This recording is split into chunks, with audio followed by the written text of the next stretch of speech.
Բարև ձեզ հարգելի հայրենակիցներ, ես Մարատ Հակոբյանն եմ Կիևից։ Այսօր Ուկրաինայի դեմ ռուսական լայնածավալ ագրեսիայի 1148-րդ օրն է։ Ձեզ համար նորից կարճ եթեր եմ պատրաստել։ Նախ իմ կողմից ասեմ, որ անչափ շնորհակալ եմ ձեր սրտանց եւ ոգեվորիչ մեկնաբանությունների համար, ձեր լայքերի եւ մեր եթերները տարածելու համար շատ եք օգնում, շատ շնորհակալ եմ ձեզ։ Ինչպես միշտ, եկեք սկսենք ռազմաճակատի նորություններով։ Ծանր մարտեր են ընթանում ինչպես Ուկրաինայի տարածքում, այնպես էլ Ռուսաստանի Բելգրադի եւ Կուրսկի մարզերում։ Անցած 24 ժամվա ընթացքում ռազմաճակատում տեղի է ունեցել 111 ռազմական բախում, ուկրաինական ավիացիան, հրթիռային ուժերը եւ հրետանին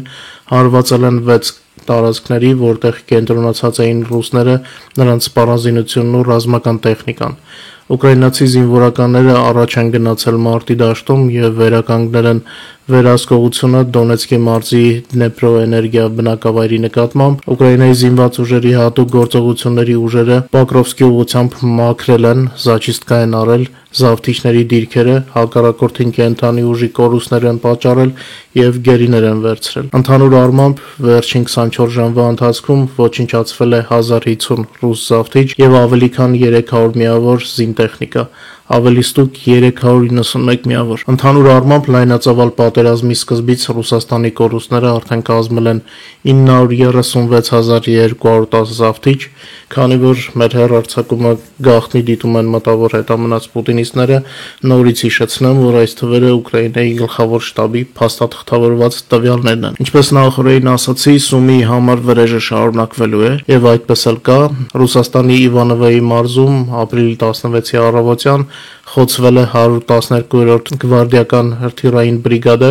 որը ինչպես 3 խոցված 448-րդ հրթիռային բրիգադը մասնակցել էր Սումիի վրա հարձակմանը, որի հետևանքով, ինչպես գիտեք, 30-ից ավել մարդ էր զոհվել։ Մեր տելեգրամյան ալիքում արդեն տեղադրել ենք այսօրվա խոցման բազմաթիվ դիտարժան կադրեր, կարող եք վայելել։ Հիշեցնեմ, որ ամենատպավորիչ կադրերը, որոնք YouTube-ը թույլ չի տալիս այս հարթակում ցուցադրել, կարող եք տեսնել մեր տելեգրամյան ալիքում։ Իդեպ Ուկրաինան երկարաձգել է ռազմական դրությունը եւ զորահավաքը, սա օրենքի կատարում է, խորհրդարանը 90 օրը մեկ երկարացնում է ռազմական դրությունը եւ զորահավաքը,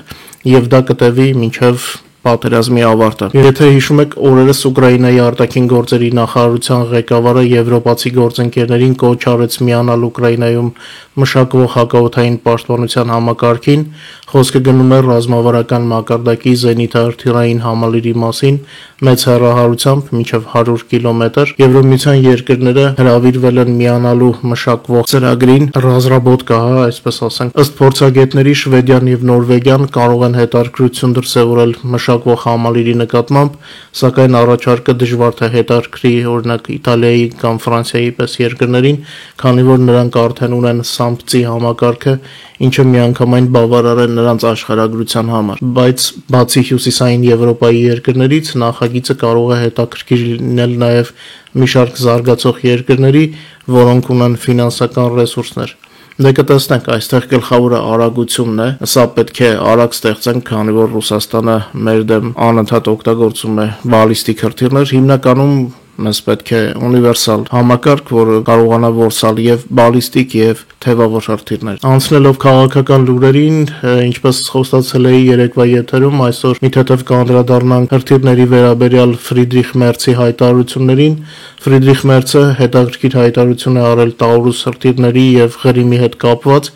իսկ երբ նրա հայտարարությունները համադրում ենք Ղրիմում տեղի ունեցողի հետ, ավելի հետաքրքիր է դառնում։ Ռուսաստանին զսպելու համար, որպես տարբերակներից մեկը, Ֆրիդրիխ Մերցը անվանել է Կերչի կամրջի ոչնչացումը,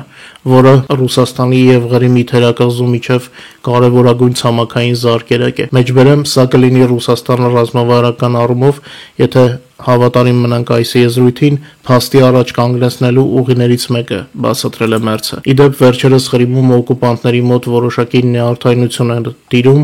նրանք պատրաստվում են պաշտպանության, բայց իրականում չեն հասկանում, թե որ կողմից է լինելու գրոհը,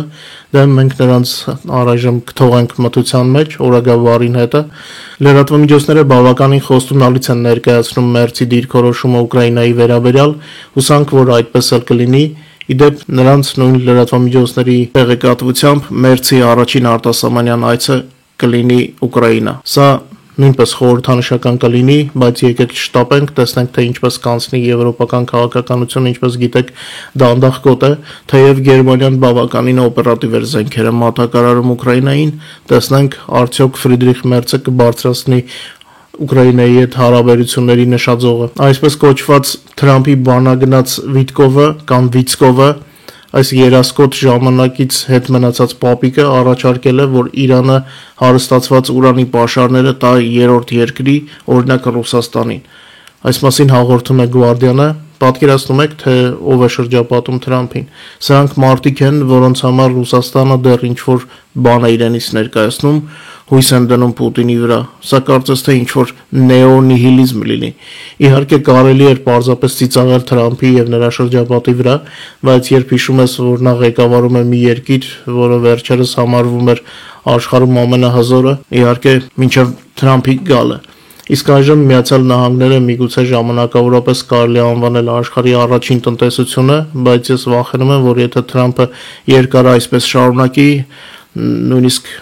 որպես առաջին տնտեսություն Ամերիկան կդադարի լինել, սա տխուր փաստեր են, բայց ինչ ասենք, ամերիկացի ժողովրդի ընտրություններ, մենք պետք է մեր ճանապարհը ընտրենք։ Սրանք Թրամփի շրջապատը Պուտինին փաստորեն լրջորեն համարում են իրական գործընկեր, այն Պուտինին, ով նույնիսկ արեշնիկ չունի, հա, հիշում եք նրա բլեֆը, այսպես կոչված արեշնիկի մասին։ Զգում եք, որ տեղեկատվություն չկա, փուչիկը պայթել է։ Բնականաբար Թրամփն այս մոտեցմամբ իրեն ներկայացնում է որպես անլուրջ քաղաքական գործիչ, թեև ինչու է ներկայացնում, երևի թե հենց այդպիսին էլ կա եւ աշխարհում արդեն եւ Ամերիկայի եւ Թրամփի հանդեպ վերաբերմունքը փոխվում է։ Իհարկե, եթե Թրամփի մասով մենք չենք ափսոսում, բայց Ամերիկայի մասով ափսոսում ենք, որովհետեւ իրոք մեր լավ բարեկամն է եղել երկար տարիներ։ Իսկ հիմա Թրամփի երկորյակ եղբայր Պուտինի մասին խոսանք։ Առանց Քիմ Չեն Ընի աջակցության բռնապետ Պուտինն իրականում չէր կարողանա շարունակել իր պատերազմը։ Այս մասին գրում է Reuters-ը, վկայակոչելով Հյուսիսային Կորեայի դեմ պատժամիջոցների վերահսկման ՄԱԿ-ի խմբի նախկին համակարգող Հյու Գրիֆիթսի խոսքերը։ Ռուսաստանի բռնապետ Վլադիմիր Պուտինը ի վիճակի է շարունակել իր կործանարար պատերազմն Ուկրաինայի դեմ Հյուսիսային Կորեայի շատ լուրջ օգնության շնորհիվ։ Ռուսաստանի զինված ուժերի կողմից ագրեսիայի ժամանակ օգտագործվող բոլոր արկերից կեսից ավելին մատակարարվում է Հյուսիսային Կորեայից։ Այս մասին գրում է Reuters-ը։ Հյուսիսային Կորեայից եկող զենքի ու կենթանի ուժի այս հոսքի շնորհիվ Ռուսաստանը դեռ կարողանում է մարտադաշտում պահպանել նախաձեռնությունը, մեր մեջ ասած այնքան էլ չէ, բայց դեռ նշանները ցույց է տալիս։ Բացի հրետանային արկերից Հյուսիսային Կորեան Ռուսաստանին մատակարարում է բալիստիկ հրթիռներ, հեռահար հրետանի եւ բազմակի արձակման հրթիռային համակարգեր։ Փորձագետների կարծիքով Ռուսաստանի Դաշնության զինուժի հրետանային ստորաբաժանումների կախվածությունը հյուսիսկորեական արկերից տատանվում է 50-ից մինչև 100%, պատկերացնում եք մասշտաբները։ Միգուցե ձեզ կհետաքրքրի լոգիստիկան, ձեր էկրանին հիմա տեսնում եք քարտեզը, թե ինչպես են հյուսիսկորեական Ռաջին նավահանգստից ռուսական նավերով մատակարարումներ իրականացվում դեպի ռուսական Վաստոչնի եւ Դունայ նավահանգիստներ, ինչպես երկաթուղով ռազմական բեռներ են տեղափոխվել առաջնագից։ Ուկրաինական հետախուզության տվյալներով Հյուսիսային Կորեան Ռուսաստանին է փոխանցել նաեւ մոտ 120 հաուբից եւ նույնքան ռեակտիվ հրետանի։ Այս ամենը նկատվել է Կուրսկի տարածաշրջանի մարտերում, ինչով է մենք տիրապետում ենք իրավիճակին, գիտենք ինչ ունի թշնամին եւ ինչ չունի, այդ իսկ պատճառով կարողանում ենք ճիշտ դիմադրել։ 5-րդ սերնդի պատերազմ է, այստեղ ավելի շատ խելքն է եւ իհարկե քաջությունը ու տեխնիկան, բայց հիմնականում ինտելեկտի վրա է։ Այսքանով ավարտեմ մեր կարճ եթերը, ձեզ ամենայն բարիք եմ ցանկանում եւ մինչ նոր հանդիպում։